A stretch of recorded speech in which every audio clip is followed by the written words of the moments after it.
Welcome to part 2 of the Tokyo Hotel experience. In this video I'll be talking about how the package actually played out in reality, not just reading off the list you can find on the website. Heads up, I'm still getting used to this, so I will be adding some voiceover here and there, especially when I start rambling a bit. So let's go. So, okay, the day started, I got there, there were the other girls already in there waiting to get in. I showed the paper. We went right into the sound check and we had the priority, right? So we went right into the first row, which is great. And we just waited for them, and then I think other VIP groups came in the second, third row, even part of the first row. I don't know how many people we were. I think it was 5 or 6 rows behind us. I don't remember. I didn't look much.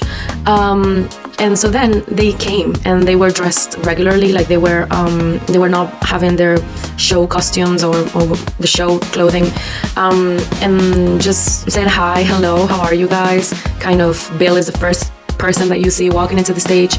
They played 3 or 4 songs that are played within the show, and they sounded amazing.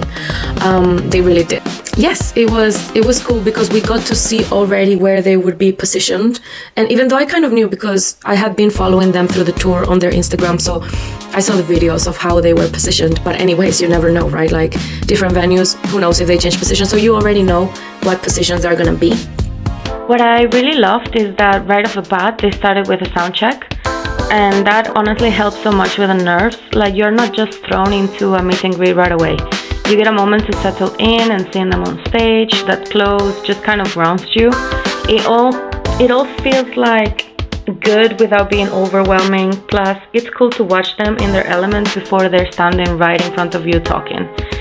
And then literally right after the sound check, you're taken backstage for the drinking game, so there's no awkward waiting or downtime.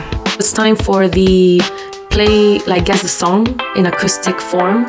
And well, only one of the girls actually got one song, and God bless her, because otherwise we would have been horrible. Like it was horrible anyway. We didn't get anything, and I'm quite good just in general recognizing songs, even if they're in acoustic form or other forms.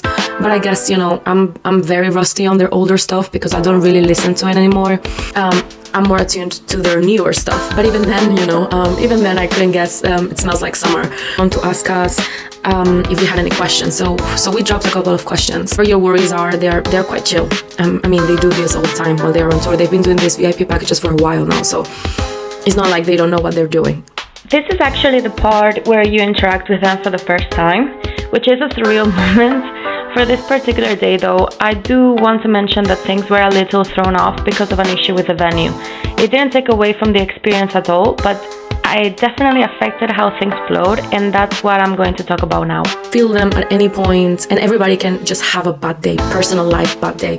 So don't be thrown by any of that in your experience.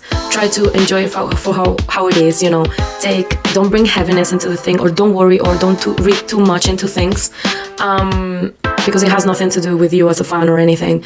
And I particularly enjoyed the day perfectly fine, but I know that some people could get into those thoughts when they're nervous, or they just are picturing a perfect picture type of experience, right? So just look at the good stuff and your connection to them, not about whatever thing is happening that has nothing to do with you or the fans or anything. So just to recap, first you get there and it kicks off with a sound check. Right after that is a drinking game, which is also your first chance to ask them questions. And then it's straight into the show, which, fan or not, was honestly amazing. And I will talk more about that in another video. But after the concert, there's a Q&A with the larger groups, the one you've probably seen on YouTube with the banner thing behind them. And to finish off, you get the professional photo and the phone photo, at least for this package. How was your experience? Like, do you have any fun stories you would like to share? Or if you think of getting the ticket, do you have any questions that I could answer? Because I'd be totally happy. The reason why I'm doing this is because I wished I could have known a couple of things before going into this, just so I didn't black out, because I feel like I did without even knowing at some point.